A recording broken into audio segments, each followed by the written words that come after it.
Dear chess fans, welcome to our inspirational game number 3, played by Alireza Firouzja against Hikaru Nakamura. Like I've said before, Firouzja is the top junior chess player in the world, a little bit of a prodigy. And in this game, I get to show you once again an alternative repertoire where, my main recommendation is to go d6 followed by knight d6, as I explained at length in the introduction before. But the move c5, this Zinzi Indian, is a very interesting alternative, and if you prefer something where rather than attacking, going for the kingside pawn storm in the spirit of the King's Indian, if instead you prefer a more, let's say, kind of strategic positional kind of approach, where you just try to stop all the opponent's ideas rather than going for the attack, then this bishop c3 and f5, the Zinzi Indian, is something I think will appeal to you quite a lot. It's worth pointing out that you can also actually play it with a slightly different move order, where actually Nakamura's performance with playing queen a5 and then playing f5, the next move, is actually even better according to the database. But f5 is the move he's played more often, and in this game we'll kind of see how White can end up in a very difficult position quite quickly if he just plays natural developing moves. In order for White to fight for an advantage against this opening, White really needs to play very directly, either a move like h4, trying to exploit the weakening of the king side with g6 and f5. And actually there have been a lot of games that Nakamura has played where he goes queen a5 and ends up sacking, White ends up sacking the pawn, but your queen kind of comes back, and even though the engine says that White is much better, somehow Nakamura makes this position work and says, well, okay, you don't have an easy way to break through, and I can sort of just defend solidly with development. So that's the line that, of course, this is one reason why this is an alternative recommendation, because, I guess it is true, you can also play knight f6 and hold back the move h5, which is a bit more reliable, but we'll get into such ideas later on in the, the section for the basic ideas of the Zinzi Indian. And they also have moves like e4, where, if they do this, you can take an idea is to kind of sack a pawn and try to open up the position with like this and say the black king is exposed in the middle.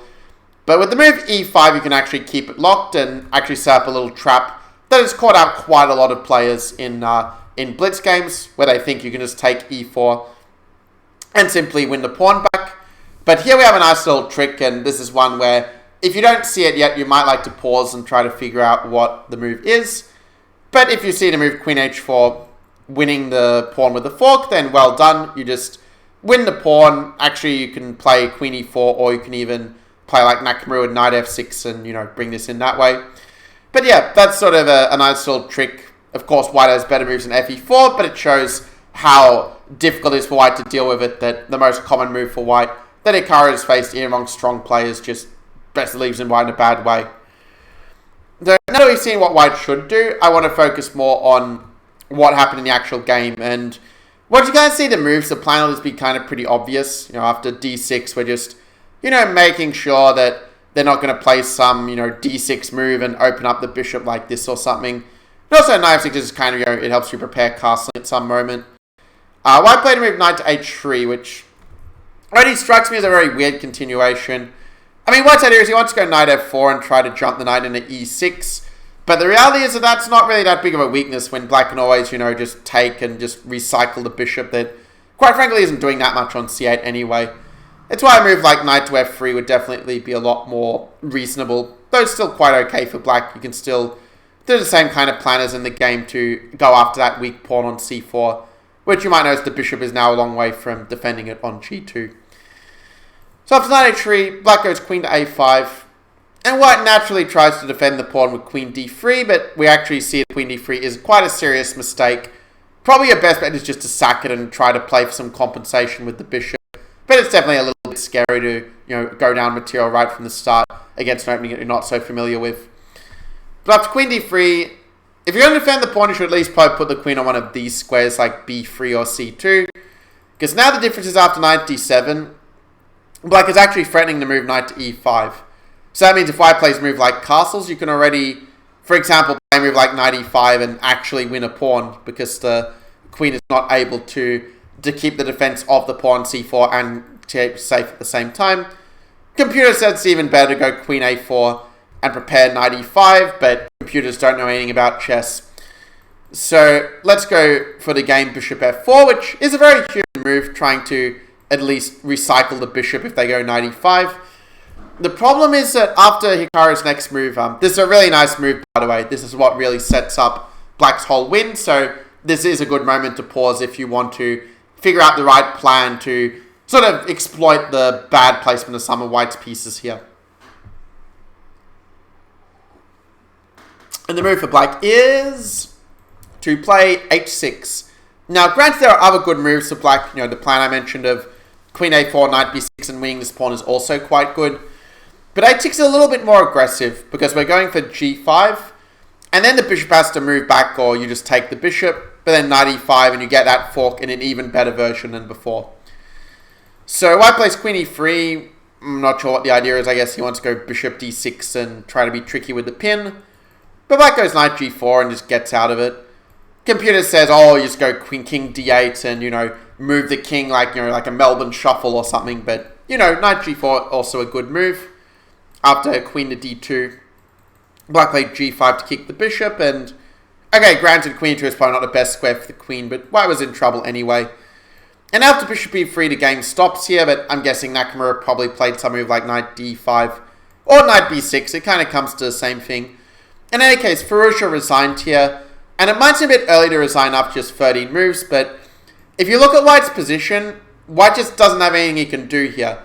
I mean, the threat is knight takes c4, winning the pawn and also forking the queen and bishop, which White can't really avoid. I mean, he can try to anticipate with queen c1, but after c4, Black is just up a pawn, and he's threatening to completely degrade the White structure. And if bishop d2, I mean, even if you just play something like knight f6, for example, just put the knight in position and, you know, go bishop d7 castles. I mean, it's not just that you win a pawn, but Black's pieces are just completely dominating on the light squares. Because keep in mind, Black has one more piece on the board that can control the light squares than White can, because his bishop is obviously not going to be involved in that battle directly. And then it's just going to be a matter of time, you know, to make your push on the king side, because, you know, White's probably going to castle. Computer said you can even go f4 and just kind of like sack a pawn. Actually, it's not even technically a sack, because like f4, you know, you can just play like gf4, g4 and trap the knight. That's a very nice trick, but you don't have to see this to have a winning position. You can also just like develop slowly, just build up the attack gradually, and that would also leave White with absolutely no counterplay, and you would just be winning. So yeah, that is how Nakamura won in just 13 moves from this position. Maybe I can put a little note here. Just gonna enter this variation because I just want to make the PGN file just really nice for you guys, so that there's no confusion, as it were. All right, that's all for really getting to show you what the basic idea of the Zinzi Indian is. The idea is that we double layer pawns on the C file. We play f5 to make it harder for them to get a break in the center like e4. Or at least if they do it, it has to be like a pawn sack for them. And then our plan is to play like knight f6, queen a5, d6, put our knight on e5 or b6, and then attack that c4 pawn with the queen so that we can eventually win it. Sounds pretty simple, right? Well, I'm sure you're now suitably inspired after seeing 3 very strong grandmasters just get completely destroyed in 15 moves or less by Hikaru Nakamura. And it definitely shows, well, maybe you can also have great results and even some quick wins with this repertoire by using the same ideas that Hikaru has used to outplay some of the best online blitz players in the world. And it sort of makes sense that there was something else I was going to say about this G6 repertoire, that, you know, a lot of your opponents are not going to know the theory very well, that it's just, you know, not a system that they're likely to have studied because they just don't face one G6 anywhere near as often as, let's say, d4, knight f6 or d4, d5. Here we force them onto our territory where we know the plans and have to figure it all out at the board. So I'll see you guys in the next section where we are going to dive into the sort of main line of the modern with, you know, White playing e4, d4, knight c3, knight f3. Just very classical development. It's going to be a lot of fun to show you how those positions play out. So I'll see you guys there.